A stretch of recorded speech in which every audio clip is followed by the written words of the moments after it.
محبت کے ساتھ بلند آواز سے اپنے آقا و مولا صلی اللہ علیہ وسلم کی بارگاہ میں درود و سلام کے نذرانے پیش کیجیے۔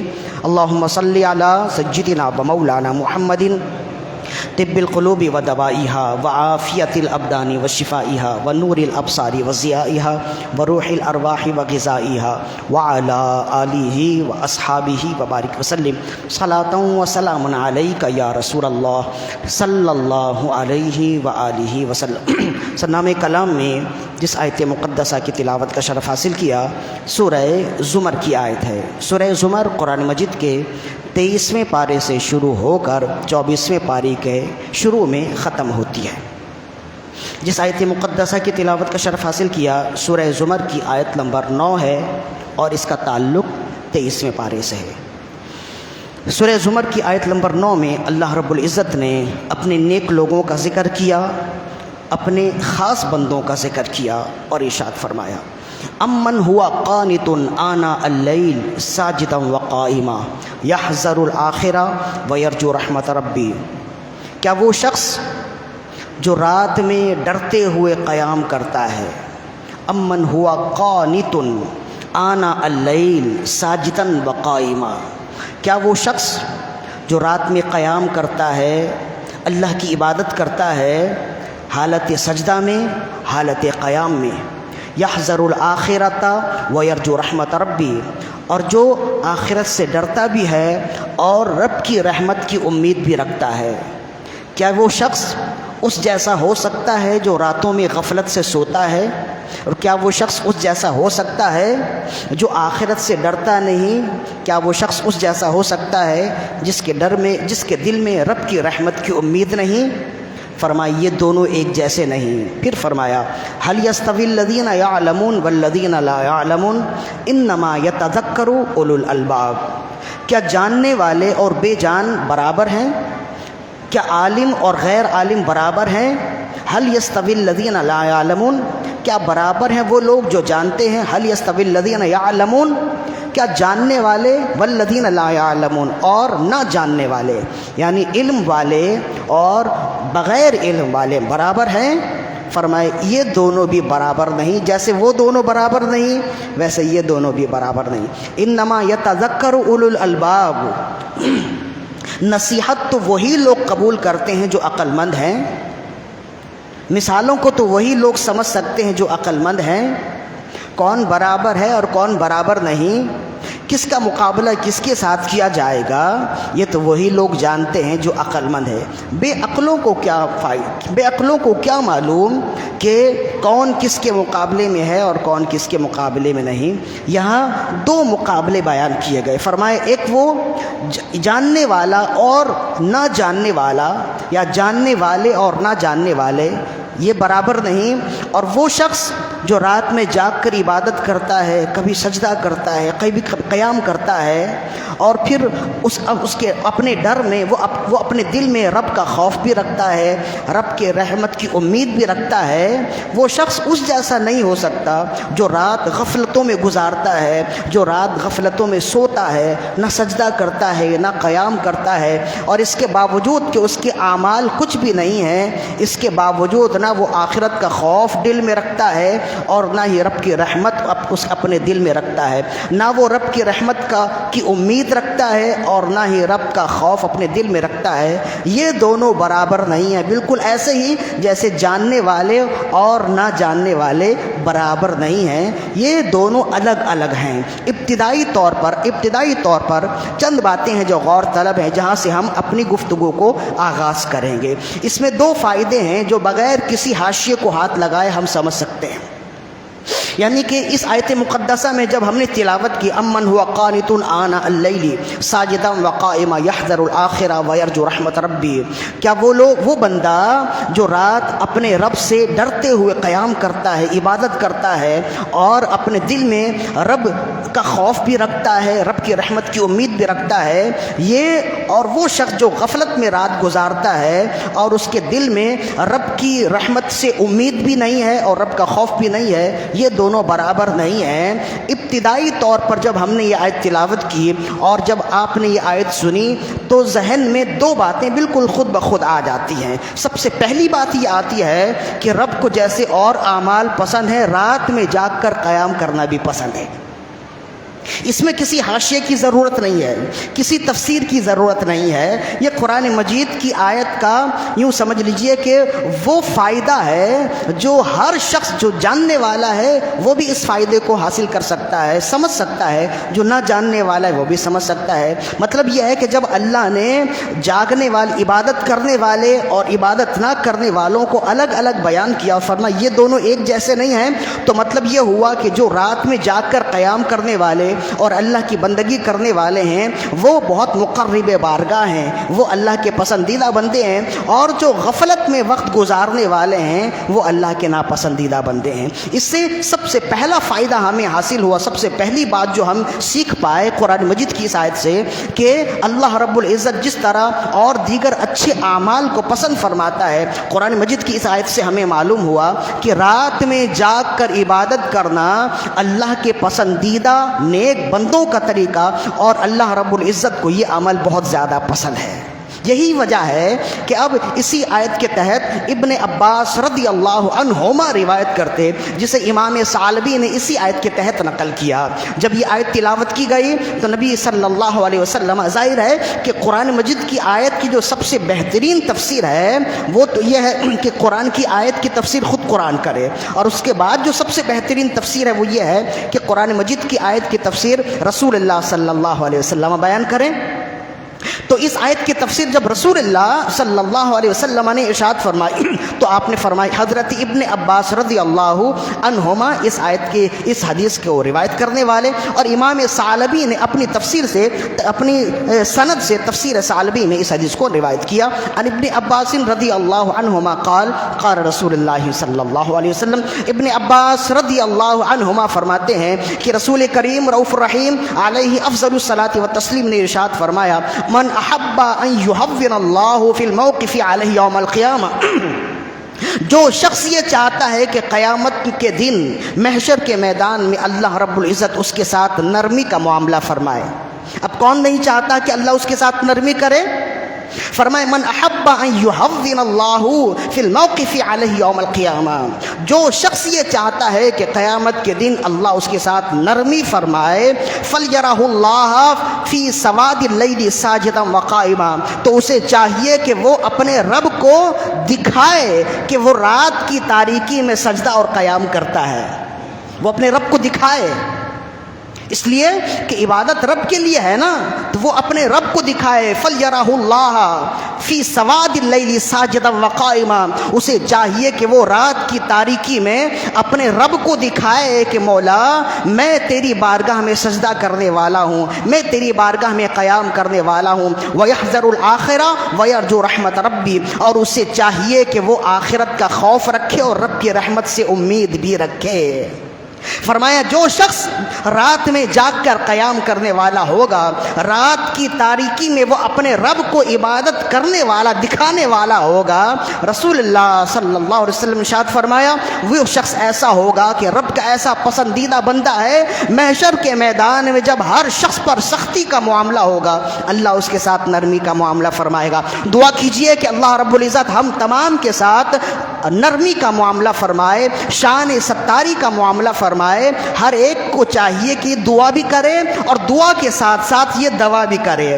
دعا کیا ہے؟ دعا یہ ہے کہ ہمیشہ یہ بھیک مانگتا رہے کہ امتحان کے کہاں قابل ہوں میں پیارے اللہ، بے سبب بخش دے مولا، تیرا کیا جاتا ہے۔ یہ دعا بھی کرے اور دعا یہ کرے کہ جب تمام لوگ سوئے ہوں اس وقت اٹھ کر 2 رکعت نماز ہی اگر ادا کر لے تو رب کو یہ 2 رکعت نماز انتہائی پسندیدہ عمل ہے، اور رسول اللہ نے فرمایا یہ وہ عمل ہے جس عمل کی وجہ سے رب ذوالجلال قیامت کے دن محشر کے میدان میں اس کے ساتھ نرمی فرمائے گا۔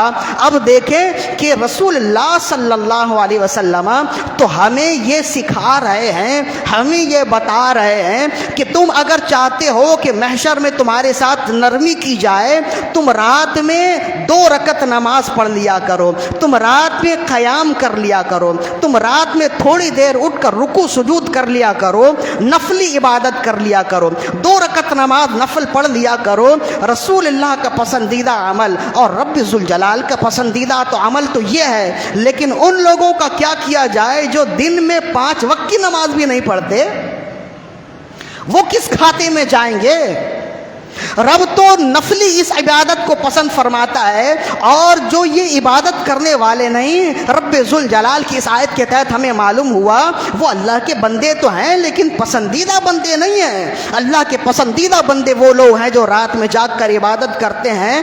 تو ہم اپنے آپ کو کس گنتی میں لائیں جس کے پاس دن میں 5 مرتبہ اذان کی آواز آتی ہے, دنیا کے سارے کام ہو رہے ہیں, یہی کام نہیں ہو رہا ہے؟ ہم اپنے آپ کو کس گنتی میں لائیں؟ ذرا دیکھیں, غور کریں اور شرمندہ اپنے آپ کو شرمندہ کریں, اپنے آپ کو اپنے نفس کو شرمندہ کریں کہ مجھے کرنا کیا چاہیے تھا. اے دل, اے نفس, تو نے مجھے کہاں پھنسا دیا. میرا رب تو رات میں 2 رکعت نفل پڑھنے والے کو پسند فرماتا ہے. وہ 2 رکعت نفل میں کیا پڑھوں گا؟ مجھ سے تو 5 رکعت کی نماز, 5 وقت کی نماز جو فرض ہے وہ ادا نہیں کی جاتی. تو ایسے لوگوں کو چاہیے وہ اپنے آپ کو شرمندہ کریں. پہلے سوچیں گے, جب یہ سوچ دل میں آئے گی تو پھر یہی سوچ انسان کو بیدار کرے گی کہ اسے یہ سوچنے پر مجبور کرے گی کہ اسے کرنا کیا تھا, وہ کیا کر رہا ہے. میں نے کئی بار کہا سارے اعمال اپنی جگہ ہیں, لیکن نماز تمام عبادتوں میں, تمام پورے جسم میں جو حیثیت سر کی ہے, تمام عبادتوں میں وہی حیثیت نماز کی ہے. انسان کے جسم میں کوئی اعضا کٹ جائے بندہ زندہ رہے گا, سر کٹ جائے تو زندہ نہیں رہے گا. اسی طرح اس کے اعمال اگر واجبی سے ہوں بے شخص وہ بخشا جائے, لیکن اگر نمازی نہ ہو تو رسول اللہ صلی اللہ علیہ وسلم کا فرمان موجود ہے. آپ نے فرمایا من ترک الصلاۃ متعمدا فقد کفر, جس نے جان بوجھ کر نماز چھوڑ دی اس نے کفر کیا. اس سے آگے ہم کیا جائیں؟ ایمان اور کفر سے آگے تو کوئی چیز ہی نہیں ہے. تو کتنی آسانی کے ساتھ ہمارے لوگ نماز چھوڑ رہے ہیں. کیا اگر نماز کی محبت ہمارے دل میں ہوتی تو آج مسجدوں کا حال یہ ہوتا, مسجدیں ویران ہوتی. ایک فائدہ ہمیں اس سے یہ معلوم ہوا, جھنجھوڑنا بھی اپنے آپ کو ہے. تھوڑی تھوڑی دیر بعد, کچھ دنوں کے بعد اس کی ترغیب بھی ہمیں ضروری ہے, تاکہ تھوڑے دنوں کے بعد جب شیطان ہمیں وسوسوں میں مبتلا کر دے, جب ہم پر غالب ہو جائے, تو پھر کچھ دنوں کے بعد منبر و محراب سے نماز کی ترغیب دی جائے, دوبارہ ہمارا ایمانی وجود تر و تازہ ہو جائے, ایمانی خون مزید اور گرم ہو جائے, مزید اور ہم شوق اور لگن کے ساتھ, انتہائی عاجزی انکساری کے ساتھ رب کی اتباع کرنے والے, رب کی فرما برداری اور اس کی عبادت کرنے والے ہو جائیں, اور رب کی بندگی کرنا ہمارے لیے آسان ہو جائے. ایک بات ہم سے یہ معلوم ہوئی, جس سے ہمیں یہ معلوم ہوا کہ رات میں جاگ کر عبادت کرنا رسول اللہ صلی اللہ علیہ وسلم کا پسندیدہ عمل, اور رب کے پسندیدہ بندوں کا یہ عمل, اور رب کا بھی پسندیدہ عمل ہے کہ, اور رب بھی یہ چاہتا ہے کہ میرے بندے رات میں جاگ کر عبادت کریں. ایک اور دوسرا فائدہ یہ ہے کہ رات میں جاگ کر جو عبادت کرنے والا ہوگا, بھلے 2 رکعت ہی نماز پڑھنے والا ہو, رسول اللہ صلی اللہ علیہ وسلم نے اس کے لیے یہ خوشخبری سنائی کہ محشر کے میدان میں جہاں اور لوگ نفسی نفسی میں ہوں گے, جہاں اور لوگ پریشانیوں میں مبتلا ہوں گے, رب اس کے ساتھ نرمی کا معاملہ فرمائے گا. ایک فائدہ ہوا. دوسرا فائدہ یہ ہوا, فرمایا یحذر الآخرۃ ویرجو رحمت ربی, کہ اللہ کے نیک اور پرہیزگار بندے وہ ہیں جو رات جاگ کر عبادت کرتے ہیں, ساجدم وقائما, سجدے کی حالت میں عبادت کرتے ہیں, قیام کی حالت میں ہوتے ہیں, رات گزارتے ہیں. اس قدر عبادت گزار ہونے کے باوجود اب جو نفل نماز میں اس قدر اہتمام کرتا ہوگا, فرضیت کا کتنا اہتمام کرتا ہوگا, جو نفل نمازوں میں اس قدر اہتمام کرتا ہوگا, اس قدر اللہ کی بندگی کرتا ہوگا, وہ فرض نماز میں کتنی بندگی کرنے والا ہوگا. مطلب یہ ہے کہ وہ شخص فرض نماز بھی پڑھتا ہے, تمام عبادات اور رب کی فرما برداری بھی کرتا ہے, اور رات میں جاگ کر عبادت بھی کرتا ہے. اس کے باوجود وہ آخرت کا خوف دل میں رکھتا ہے, اس کے باوجود وہ آخرت کا خوف, رب کی خشیت اپنے دل میں رکھتا ہے, اور ساتھ ساتھ رب کی رحمت کا امیدوار بھی ہے. مطلب یہ ہے کہ وہ شخص جو اس قدر پرہیزگار ہے, متقی ہے، عبادت گزار ہے، ریاضتوں کا ماہر ہے، وہ شخص اس قدر عبادت گزار ہونے کے باوجود رب سے ڈرتا ہے، تو ہمیں کیا چاہیے؟ ہماری عبادت تو ہے ہی کچھ نہیں، اس کے باوجود نہ عبادت ہے نہ رب کا خوف ہے۔ اگر رب کا خوف ہوتا تو ہم ہیرا پھیری کرنے والے ہوتے، اگر رب کا خوف ہوتا تو ہم ملاوٹ کرنے والے ہوتے، اگر رب کا خوف ہوتا تو ہم چغلی کرنے والے ہوتے، رب کا خوف ہوتا تو غیبت کرنے والے ہوتے، رب کا خوف ہوتا تو کسی کا مال کھانے والے ہوتے، رب کا خوف ہوتا تو کسی کی زمین ہتھیانے والے ہوتے، رب کا خوف ہوتا تو ہم چغلی کرنے والے ہوتے، رشوت لینے والے ہوتے، ملاوٹ کرنے والے ہوتے۔ یہ تمام کام جو برے کام ہیں، غلط کام ہیں، اس کی وجہ یہ ہے کہ دل سے رب کا خوف نکل گیا ہے۔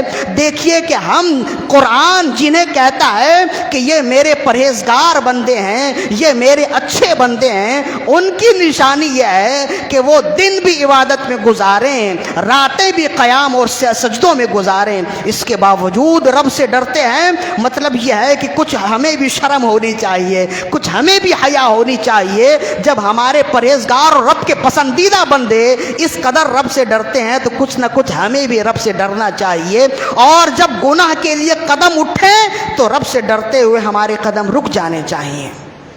یہی رب کو مطلوب ہے، اور یہی رب ذوالجلال چاہتا ہے کہ، اور رب ذوالجلال یہی چاہتا ہے کہ میرے بندے تمام عبادت کریں، ریاضتوں کے ماہر ہوں، اس کے باوجود مجھ سے ڈرتے بھی رہیں، اور فقط ڈر نہ ہو، رب کی رحمت کی امید بھی ہو۔ یہ دونوں چیزیں ایک دوسرے کے لیے لازم و ملزوم ہیں۔ فقط ڈر ہو تو رب کی رحمت کی امید ختم ہو جاتی ہے، اور صرف رب کی رحمت سے امید ہی زیادہ ہو جائے اور رب کا ڈر ختم ہو جائے تو عبادتیں ختم ہو جائیں گی۔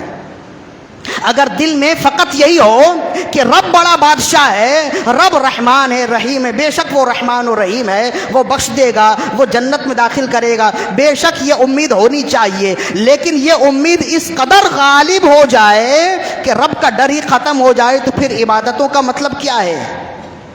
پھر ہم عبادت کیوں کریں؟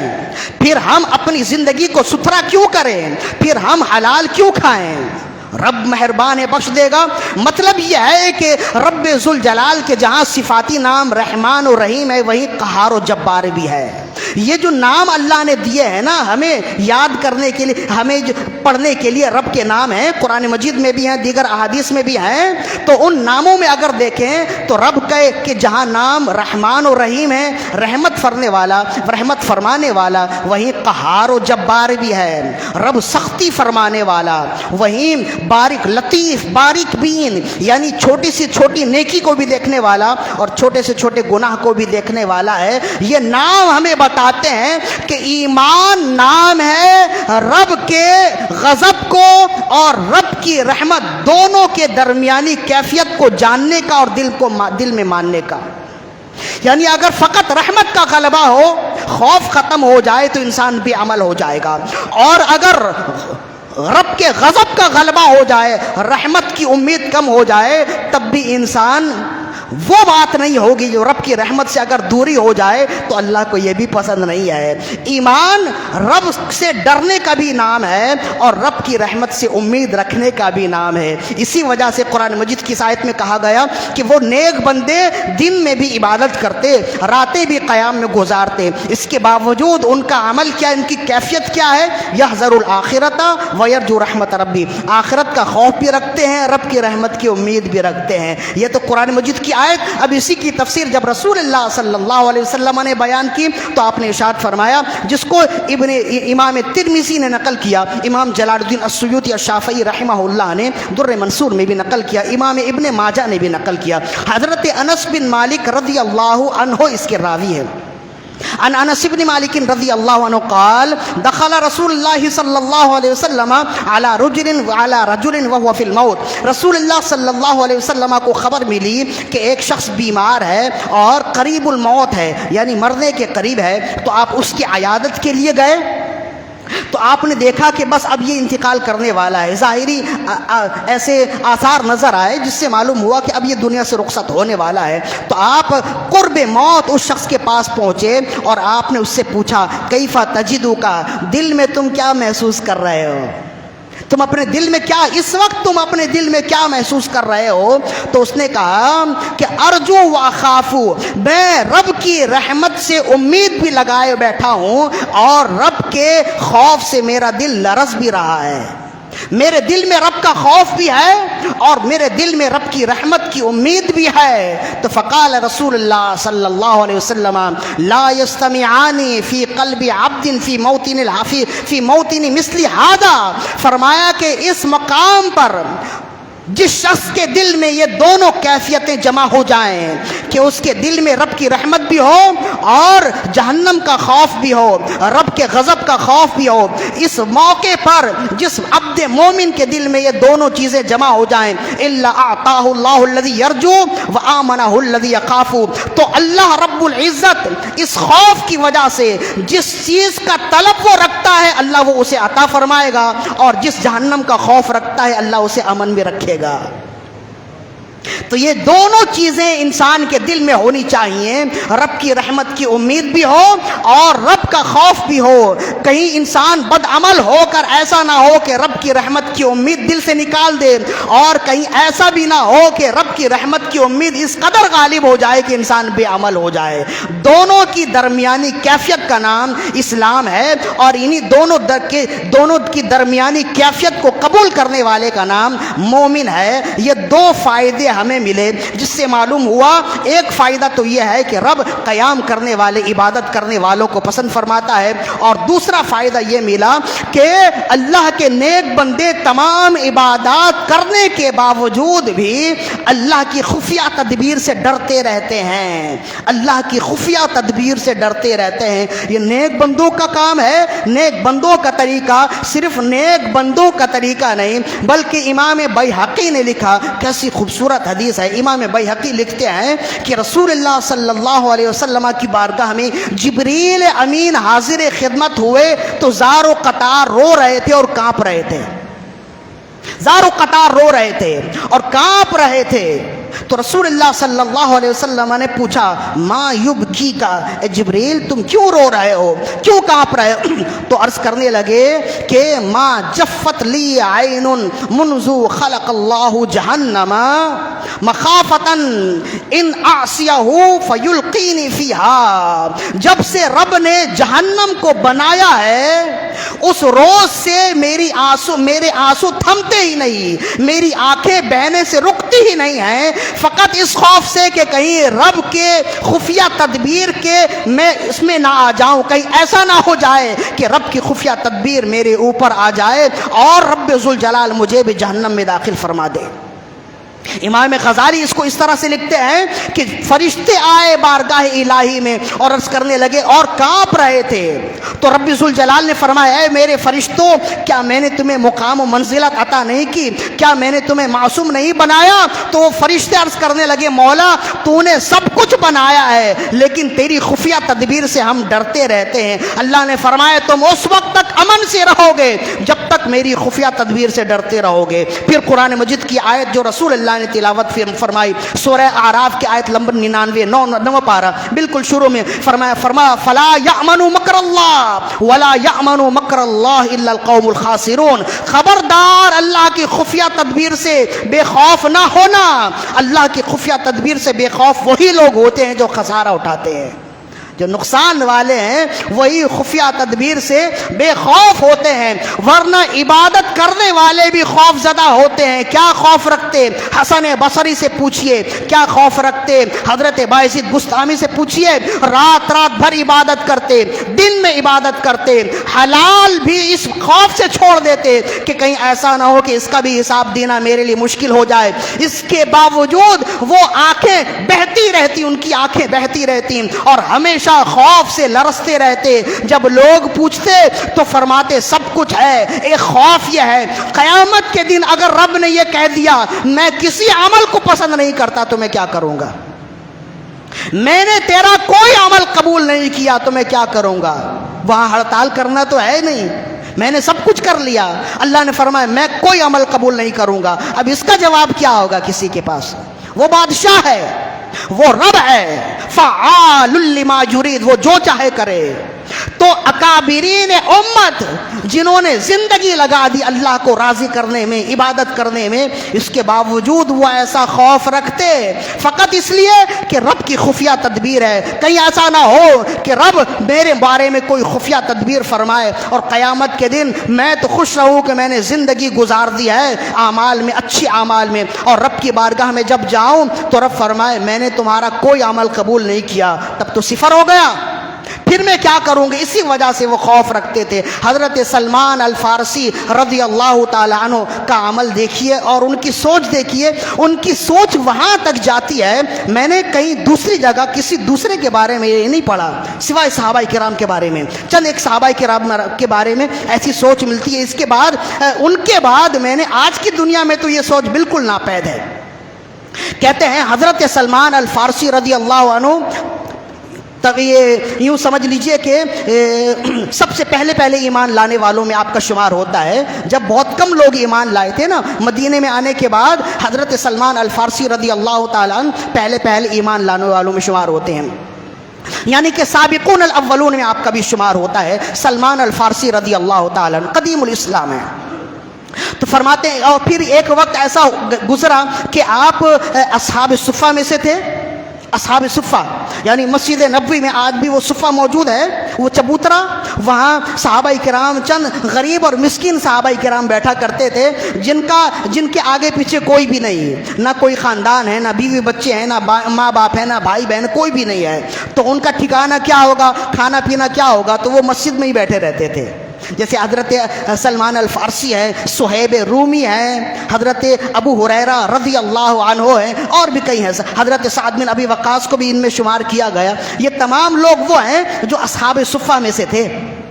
اصحاب، ان کے پاس کچھ بھی نہیں ہے، بس صحابہ کرام جب کبھی نماز پڑھنے کے لیے آتے، گھر سے کچھ بھی کھانے کی کوئی چیز ہوتی تو ان کے کھانے کی سوچ کے ساتھ لے کر آتے اور مسجد کے کسی کونے میں رکھ دیتے یا مسجد میں کہیں لٹکا دیتے اور یہ وہ کھا لیتے۔ اگر افطار کا وقت ہوتا تو افطار کر لیا کرتے تھے۔ بس ایسی زندگی گزارتے تھے۔ نہ ان کے پاس کوئی لباس ہے ڈھنگ کا جس کی وجہ سے وہ پورا سطر ڈھانپ سکیں، اور نہ ہی کچھ کھانا ہوتا تھا۔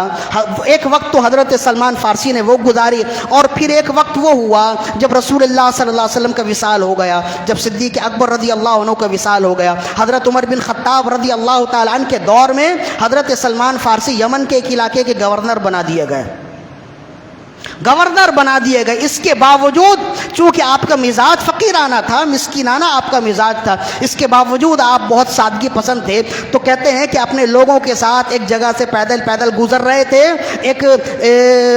ایک دریا سامنے سے گزرا، ایک نہر سامنے سے گزرا، تو آپ نے اس میں سے پانی پیا، اپنے لوگوں کو بھی پانی پلایا۔ پھر آپ نے پوچھا بتاؤ تم نے اس نہر سے پانی پی، کیا اس نہر میں کچھ کمی آئی؟ کہنے لگے نہیں کوئی کمی نہیں آئی۔ فرمایا کہ یہی کیفیت اور یہی مثال علم کی ہے۔ علم کے ساتھ جو عالم ہے اس سے جتنا علم نکال لیا جائے اس کے علم میں کوئی کمی نہیں آتی ہے، یہ علم کی مثال ہے۔ پھر آپ آگے چلے تو آپ نے دیکھا کہ کھیت ہیں، سبزے ہیں، کھلیان ہیں، اور اناجوں کی ڈھیر لگی ہوئی ہے۔ تو تمام لوگ کہنے لگے دیکھیں اللہ نے اسلام کو کیسے سربلندی دی، اللہ نے اسلام کو کس قدر اونچا کیا کہ ایک دور وہ تھا جب کھانے کے لیے ایک لقمہ نہیں تھا اور اب اناج کے ڈھیر لگے ہوئے ہیں۔ حضرت سلمان الفارسی رضی اللہ عنہ نے ان کی بات سنی اور فرمایا بے شک یہ رب کی رحمت سے ہے، لیکن میں کچھ اور سوچ رہا ہوں۔ آپ نے پھر ان سے پوچھا، فرمایا اچھا یہ بتاؤ کہ رب نے یہ ساری نعمتیں رسول اللہ صلی اللہ علیہ وسلم سے روک رکھی، یعنی یہ ساری نعمتیں محمد رسول اللہ صلی اللہ علیہ وسلم کو رب نے عطا نہیں فرمائی؟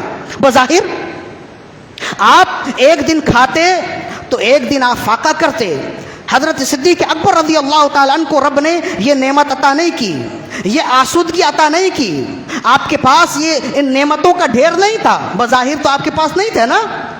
تو کہنے لگے بے شک ایسا ہی ہے، اور پھر فرمایا رب نے ہمیں وہ ساری چیزیں عطا کر دی۔ تو اب یہ بتاؤ کہ کیا رب خدا نہ خواستہ ہمیں زیادہ پسند کرتا ہے اور اپنے حبیب کو کم پسند کرتا ہے؟ جس کی وجہ سے رب نے اپنے حبیب کو یہ ساری نعمتیں نہیں دیں اور ہمیں دے دیں، عرض کرنے لگے ہم نے تو آج تک یہ سوچا ہی نہیں. فرمایا یہی تو سوچنے کی وجہ ہے, یہی تو سوچنے کی جگہ ہے. ایسا سوچو کہ رب نے اپنے حبیب کے ساتھ خیر کا معاملہ فرمایا, اس وجہ سے ان جیسی آزمائشوں سے اپنے حبیب کو روکے رکھا, اور نہ جانے رب نے ہمارے ساتھ کیا معاملہ فرمایا. کہیں ایسا تو نہیں کہ دولت کا ڈھیر دے کر رب نے ہمارے ساتھ کوئی خفیہ تدبیر کی ہے, ہم جسے اپنے لیے خیر سمجھ رہے ہیں کہیں ایسا نہ ہو کہ یہی ہمارے لیے باعث شر ہو جائے. تو کوئی شخص, ہر وہ شخص جو رب کا سچا بندہ ہے, اسے چاہیے کہ ایسی سوچ بھی رکھے اور ہمیشہ رب کی خفیہ تدبیر سے ڈرتا رہے. جو شخص رب کی خفیہ تدبیر سے ڈرتا رہتا ہے وہی رب کا پسندیدہ بندہ ہے. یہ دو فائدے ہوئے. تیسرا اور آخری فائدہ جہاں میں لانا چاہتا تھا لیکن اب وقت کم ہے, انتہائی اجلت کے ساتھ اب سماعت فرما لیجئے کہ جب یہ آیت کریمہ نازل ہوئی اور حضرت ابن عمر رضی اللہ عنہما سے جب لوگوں نے پوچھا کہ اس آیت کریمہ میں رب فرماتا ہے کہ جو شخص رات میں جاگ کر عبادت کرتا ہے, سجدہ کرتا ہے, قیام کرتا ہے, وہ کون ہے؟ جو شخص رات میں جاگ کر قیام کرتا ہے, سجدہ کرتا ہے, عبادت کرتا ہے, رب سے ڈرتا ہے, رب کی رحمت کی امید رکھتا ہے. اے امیر المومنین کے صاحبزادے حضرت عمر بن خطاب رضی اللہ عنہ سے جب پوچھا کہ یہ کون بندہ ہے تو آپ نے فرمایا یہ مثال رب ذوالجلال نے حضرت عثمان غنی رضی اللہ عنہ کی دی ہے. ذاکا عثمان ابن عفان رضی اللہ عنہ امیر المؤمنین. یہ مثال رب ذوالجلال نے امیر المؤمنین عثمان ابن عفان رضی اللہ عنہ کی دی ہے. لکثرت صلاتهم باللیل وقراءته باللیل حتی انه کان ربما یختم القرآن فی رکعت واحدۃ باللیل. اس لیے کہ آپ رات میں کثرت سے قیام کرتے, آپ رات میں کثرت سے قرآن مجید کی تلاوت کرتے, حتیٰ کہ کبھی کبھی رات بھر ایک رکعت میں پورا قرآن ختم فرماتے تھے. تو آپ ہی کی تعریف کرتے ہوئے رب نے فرمایا امن ہوا قانت آنا اللیل ساجدا وقائما یحذر الآخرہ ویرجو رحمت ربی. جو رات غفلت میں گزارتا ہے, اس سے مراد کافرین ہیں, مشرکین ہیں, وہ شخص جو رات جاگ کر گزارتا ہے اس سے مراد عثمان غنی ہے. فرمایا یہ دونوں برابر نہیں ہیں. جس سے ہمیں جہاں عبادت کا ذوق ملتا ہے, جہاں عبادت کا سبق ملتا ہے, اسی آیت سے ہمیں معلوم ہوتا ہے کہ رب ذوالجلال کی نظر میں حضرت عثمان غنی رضی اللہ عنہ کا مقام و مرتبہ ایسا ہے کہ قرآن مجید کی ایک آیت نہیں کئی آیات میں اللہ رب العزت ان کی شان بیان کرتا ہے. اسی وجہ سے مسلمانوں کے تیسرے خلیفہ حضرت عثمان ابن عفان رضی اللہ عنہ, آپ کی یوم شہادت یا تو ایام تشریق ہے, یا پھر 15 ذوالحجہ ہے, یا 17 ذوالحجہ ہے, یا 18 ذوالحجہ ہے. مختلف روایات ہیں. زیادہ تر لوگوں نے کہا کہ 18 ذوالحجہ ہے. تو یہ ذوالحجہ کے ایام ہیں اور 18 ذوالحجہ بہت قریب ہے. اس وجہ سے اکثر و بیشتر منبر و محراب سے آج کے دن حضرت عثمان غنی رضی اللہ تعالیٰ عنہ کی شان بیان کی جاتی ہے. ہم یہ کوشش کرتے ہیں کہ اس منبر سے جو پیغام جائے وہ پیغام ہمارے سننے والوں کے لیے عقیدے کی اصلاح کا بھی باعث ہو اور اعمال کی اصلاح کا بھی باعث ہو. سب سے پہلے جو ہم نے بیان کیا وہ ہمارے اعمال کی اصلاح کی بات تھی. اب جو بیان کریں گے وہ ہمارے عقیدے کی اصلاح کی بات ہے. کیوں؟ اس لیے کہ اہل سنت کا ہے بیڑا پار, اصحاب حضور نجم ہے اور ناؤ ہے اطرت رسول اللہ کی. ہم تمام صحابہ کرام کو بھی ماننے والے, اہل بیت اطہار کو بھی ماننے والے ہیں, اور صحابہ کرام میں سب سے بلند و مرتبہ جنہیں جانتے ہیں وہ خلفائے راشدین ہیں. وہ چار یار ہیں, حضرت ابو بکر صدیق رضی اللہ عنہ, حضرت عمر بن خطاب رضی اللہ عنہ, حضرت عثمان غنی رضی اللہ عنہ اور حضرت مولا علی رضی اللہ عنہم اجمعین. یہ ہمارا عقیدہ ہے. لیکن آج ہم نے گفتگو کرنی ہے حضرت عثمان ابن عفان رضی اللہ عنہ. اب قرآن مجید میں آپ کی کئی صفات بیان کی گئی, لیکن اس آیت مقدسہ میں جو خاص صفت بیان کی گئی وہ یہ کہ عثمان غنی رضی اللہ تعالیٰ عنہ کی اور دیگر صفات میں اعلیٰ صفات میں ایک خاص خصلت اور صفت یہ تھی کہ آپ رات میں جاگ کر عبادت کرتے تھے۔ اسی وجہ سے محب طبری فرماتے ہیں اپنی کتاب معرکۃ الآراء کتاب الریاض النظرہ فی مناقب عشرہ، آپ کی معرکۃ الآراء کتاب، آپ فرماتے ہیں کہ عثمان غنی رضی اللہ تعالیٰ عنہ کے جہاں اور القاب ہیں ان میں سے ایک مشہور لقب ہے ذوالنورین۔ ذوالنورین، ذوالنورین کا مطلب ہوتا ہے دو نور والے، ذوالنورین دو نور والے۔ تو اس دو نور والے لقب کا مقصد کیا ہے، وجہ تسمیہ کیا ہے، کیوں آپ کو دو نور والے کہا جاتا ہے؟ ایک تو اس کی وجہ وہ ہے جو اکثر و بیشتر بیان کی جاتی ہے کہ چونکہ نبی صلی اللہ علیہ وسلم کی دو صاحبزادیاں جناب رقیہ سلام اللہ علیہا و جناب ام کلثوم سلام اللہ علیہا یکے بعد دیگرے آپ کی نکاح میں آئیں۔ آدم علیہ السلام سے لے کے محمد رسول اللہ صلی اللہ علیہ وسلم تک کسی ایک شخص کو بھی یہ خوبی حاصل نہیں ہے کہ کسی نبی کی دو صاحبزادیاں اس کے نکاح میں ہوں، سوائے حضرت عثمان غنی رضی اللہ تعالیٰ عنہ کو۔ یہ خوبی کسی کو بھی حاصل نہیں، نہ صدیق اکبر کو، نہ حضرت عمر بن خطاب کو، نہ مولا علی رضی اللہ عنہ کو حاصل ہے۔ جو خاص خوبی، یہ جزوی خوبی ہوتی ہے، جو خوبی حضرت عثمان غنی رضی اللہ عنہ کو حاصل ہے۔ اب چونکہ آپ کے اخذ میں رسول اللہ صلی اللہ علیہ وسلم کی دو صاحبزادیاں ہیں، لہذا وہ دو صاحبزادیاں دو نور کے مماثل ہیں، دو نور کی طرح ہیں، اسی وجہ سے آپ کا لقب ہے ذوالنورین، یہ عام طور پر کہا جاتا ہے اور بالکل ٹھیک بات ہے۔ اس کے علاوہ بھی امام محب طبری فرماتے ہیں کہ ذوالنورین کہنے کی ایک وجہ تو وہ ہے، اور دوسری وجہ آپ فرماتے ہیں اس کی دوسری وجہ کیا ہے؟ فرمائے انما سمیا ذوالنورین لأنہ کان یختم القرآن باللیل فالقرآن نور وقیام اللیل نور۔ فرمائے اس کی دوسری وجہ یہ ہے کہ آپ کا یہ طریقہ زندگی بھر رہا، آپ رات بھر قیام فرماتے تھے اور قیام میں قرآن مجید کی تلاوت فرماتے، اور بسا اوقات ایک رکعت میں ہی پورا قرآن ختم کر دیتے۔ فرمایا پس قرآن ایک نور ہے اور رات میں قیام کرنا دوسرا نور ہے، جب یہ دو نور ایک بندے میں جمع ہو جائیں تو اسی بندے کو کہا جاتا ہے ذوالنورین، دو نور والے۔ تو ذوالنورین کہنے کی دوسری وجہ یہ ہے کہ آپ کی زندگی میں رات کی قیام کا نور بھی موجود تھا اور قرآن کی تلاوت کا نور بھی موجود تھا۔ جب یہ دو نور مل جائیں ایک بندے میں تو کہا جاتا ہے دو نور والے، اور دو نور والے کو عربی میں کہتے ہیں ذوالنورین۔ حضرت عثمان بن عبد الرحمن التمیمی یہ تابعی ہیں، روایت کرتے ہیں ایک رات وہ نکلے، مکہ مقدسہ میں موجود تھے، مکہ مکرمہ میں موجود تھے، رات میں دیکھا عشاء کی نماز کے بعد تمام لوگ چلے گئے، بیت اللہ کا صحن خالی ہے، تو انہوں نے نیت کی کہ آج اس وقت میں جو عبادت کرنے والا ہوں میرے علاوہ کوئی عبادت کرنے والا نہیں ہے۔ دو رکعت عشاء کے بعد دو رکعت نماز پڑھ کر بیٹھ گئے کچھ تسبیح کرتے کے لیے، تو کہتے ہیں کہ پیچھے سے کچھ آہٹ ہوئی، جب پیچھے مڑ کے دیکھا تو حضرت عثمان غنی رضی اللہ عنہ کھڑے تھے اور نماز پڑھ رہے تھے۔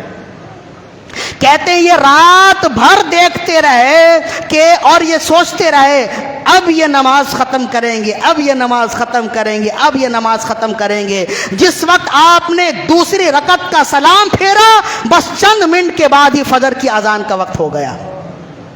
فرمایا کہ یہ حضرت عثمان بن عبد الرحمن التمیمی فرماتے، کنز العمال میں متقی ہندی نے اس حدیث کو نقل کیا، فرماتے ہیں کہ کئی دنوں تک دیکھا، پھر میں سمجھ گیا کہ بے شک حضرت عثمان غنی رضی اللہ عنہ کو اللہ نے یہ قدرت دی اور اللہ نے ان کے لیے کام اتنا آسان کر دیا کہ ہر رات جاگ کر عبادت کرتے اور اکثر و بیشتر دو رکعت میں پورا قرآن ختم کرتے اور کبھی کبھی ایک رکعت میں ہی پورا قرآن ختم فرما لیا کرتے تھے۔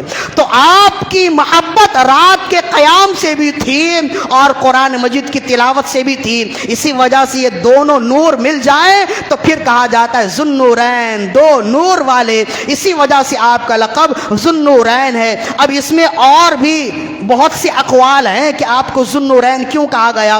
آج ہم نے دو اقوال بیان کیے ہیں، مزید اور آگے جا کر مزید اور اقوال بیان کریں گے۔ اب خلاصہ کلام کیا ہے؟ خلاصہ انتہائی کلام یہ ہے ہمارے اکابرین ہم جن کو ماننے والے ہیں وہ تو اس قدر عبادتوں کا شوق رکھتے، وہ تو اس قدر قرآن مجید کی تلاوت کا ذوق رکھتے ہیں، ہم اپنے آپ کو دیکھیں کہ ہم کہاں کھڑے ہیں، ہماری زندگی میں کیا ہے؟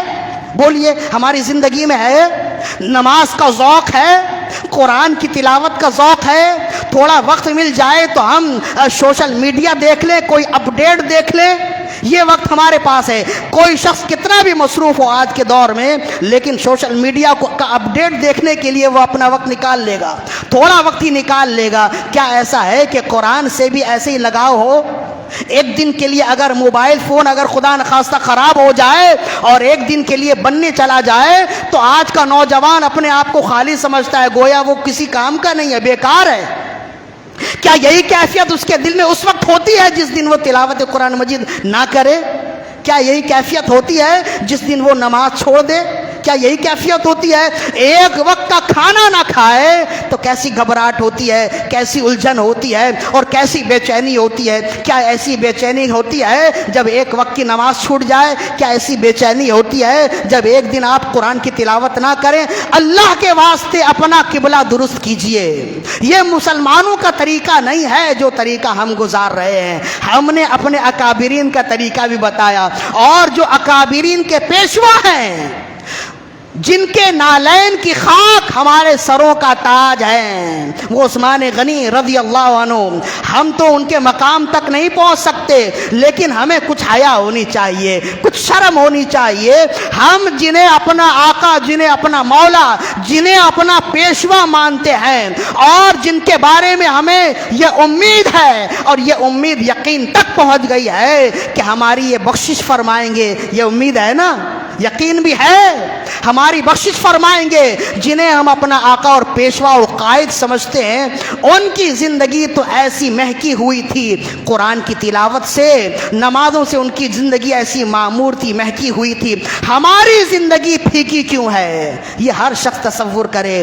کیا یہ سوچ اگر دل میں ہوتی تو ہماری مسجدیں ویران ہوتی؟ بولیے، ہم تو اتنے عرصے تک بولتے رہے، اتنی دیر سے بول رہے تھے، آپ بولیے کیا ہماری زندگی میں قرآن کی تلاوت ہے؟ نہیں ہے۔ کیا ہماری زندگی میں نمازوں سے محبت ہے؟ نہیں ہے۔ ہر شخص، یہ جو میں نے مثال دیا ہے نا، کبھی آپ ایک دن موبائل فون آپ بند کر کے دیکھیں، پھر آپ دیکھیں کہ آپ کو کیسی بے چینی ہوتی ہے۔ نہ جانے کس کی کال آئی ہوگی، نہ جانے کس کا وائس میل آیا ہوگا، نہ جانے کون سی اپڈیٹ ہے۔ بندہ اپنے آپ کو دنیا سے بالکل بے تعلق سمجھنے لگ جاتا ہے، اپنے آپ کو گویا یوں سمجھ لیجئے کہ چلتا پھرتا یہ انسان اور مردہ سمجھنے لگ جاتا ہے۔ اگر ایک دن کے لیے اس کے پاس سے اینڈرائڈ موبائل لے لیا جائے، کتنی بے چینی ہوتی ہے۔ اے کاش کہ یہ بے چینی اس وقت برقرار رہے جب آپ نماز نہ پڑھیں، اس وقت برقرار رہے۔ اے کاش کہ یہ بے چینی اس وقت ہو جب آپ قرآن کی تلاوت نہ کریں۔ ہم نے دیکھا ہے اپنے بچپن میں جب ہم مسجد سے فجر کی نماز پڑھ کے نکلتے، جس گلی سے گزرتے تھے ہر گھر سے قرآن کی تلاوت کی آواز آتی تھی۔ ہم نے تو اپنے بچپن میں دیکھا ہے، اور جو ہمارے مزید بوڑھے ہیں، جو ضعیف ہیں، انہوں نے اپنے بچپن میں اس سے زیادہ دیکھا ہوگا۔ لیکن اس دور میں آپ فجر کی نماز پڑھ کے آپ باہر نکلے، قرآن کی تلاوت کیا کہ ایک بندہ آپ کو نظر نہیں آئے گا جو باہر کھڑا ہو یا باہر کسی کام میں مصروف ہو۔ قرآن کی تلاوت تو الگ ہے۔ ہاں، بہت زیادہ اگر پرہیزگاری آ گئی تو کسی نے قرآن کی ریکارڈنگ لگا دی، کسی نے اپنی گاڑی میں، کسی نے اپنے رکشے میں، وہ بھی بطور تبرک کے لیے، اللہ برکت دے۔ لیکن صرف قرآن سننا تو مسئلے کا حل نہیں ہے نا۔ قرآن سے محبت کیجئے۔ قرآن سے محبت رحمان سے محبت ہے۔ رحمان سے محبت کون کرتا ہے؟ ہر مسلمان کرتا ہے۔ فقط دعویٰ نہیں ہونی چاہیے، دعوے کی دلیل بھی ہونی چاہیے۔ حضرت عثمان غنی رضی اللہ تعالی عنہ کی زندگی سے ہم نے جو سیکھا ہے وہ یہ سیکھا ہے کہ حضرت عثمان غنی کا پسندیدہ عمل، رسول اللہ کا پسندیدہ عمل اور خالق اکبر کا پسندیدہ عمل یہ ہے کہ نمازوں کا اہتمام اہتمام کیا جائے.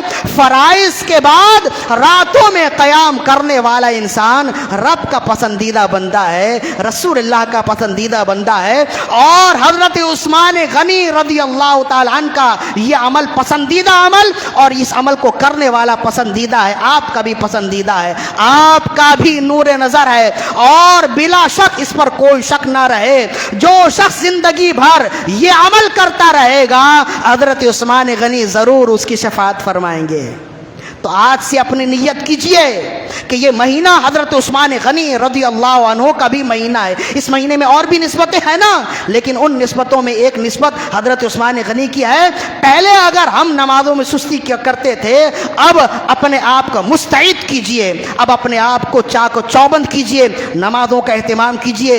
دن میں کہیں بھی آپ رہیں, جب بھی وقت مل جائے, جب آپ سوشل میڈیا میں اپ ڈیٹ دیکھیں تو ہاتھ کے ہاتھ آپ قرآن کی تلاوت بھی کریں. اب تو اسمارٹ فون ہر ایک کے پاس ہے نا, جہاں اور آپ اپلیکیشن رکھتے ہیں نا, وہیں ایک قرآن مجید کی اپلیکیشن بھی ڈاؤن لوڈ کر لیجئے. اس سے آپ کا کیا جائے گا, ہو سکتا ہے کہ اس کی برکت سے آپ کا موبائل فون محفوظ رہے. ایک قرآن مجید ہم نے دیکھا ہے, اگر کہیں جانا پڑ جائے, ساتھ موبائل فون نہ ہو, تو اگر کسی سے پوچھے کہ جناب وقت کیا ہوا, فجر کا یہ عصر کا وقت کتنا ابھی باقی ہے, مغرب کے وقت میں کتنا وقت ہے, تو کہتے ہیں ہمیں معلوم نہیں ہے. حالانکہ یہ جاننا کت قدر آسان ہے. ٹائم ٹیبل, نماز کے ٹائم ٹیبل کے لیے ایک اپلیکیشن اگر آپ ڈاؤن لوڈ کر لیں گے, آپ کے موبائل کا کچھ نہیں جائے گا, لیکن کم از کم یہ تو ہوگا آپ کو نمازوں کا وقت بھی معلوم ہوگا. کہیں قبلے کی پہچان ہو جائے تو آپ اپنے موبائل فون سے قبلہ درست کر سکتے ہیں. آپ کو معلوم ہوگا عصر کا وقت کتنا باقی ہے, مغرب کے وقت میں کتنا وقت باقی ہے, ظہر کا وقت کتنا باقی ہے. یہ زیادہ مشکل نہیں ہے. بات یہ ہے کہ ترجیح کس چیز کو ہے. جہاں سینکڑوں بلکہ بلا مبالغہ درجنوں اپلیکیشن ایسے ویسے آپ اپنے موبائل میں ڈاؤن لوڈ کرتے ہیں, وہیں قرآن مجید کو بھی ڈاؤن لوڈ کیجئے. نماز کے ٹائمنگ, نماز کے جو اوقات ہیں, نظام الاوقات للصلاۃ, نماز کے اوقات, یہ آپ ڈاؤن لوڈ کیجئے, اپنے پاس رکھیے. کم از کم یہ تو ہو, کوئی اگر آپ کا موبائل فون دیکھے تو یہ تو اس کے لیے اچھی بات سامنے آئے کہ یہ نمازی ہے, اسی وجہ سے اس کے پاس نمازوں کے اوقات موجود ہیں. یہ وہ باتیں ہیں جو کرنے والی ہیں, اور یہ وہ باتیں ہیں جو فقط کرنے والی نہیں, اس پر عمل کرنے کی ضرورت ہے. اللہ تعالیٰ سے دعا ہے کہ رب ذوالجلال ہماری آج کی حاضری اپنے بارگاہ میں قبول و مقبول فرمائے. وما علینا الا البلاغ.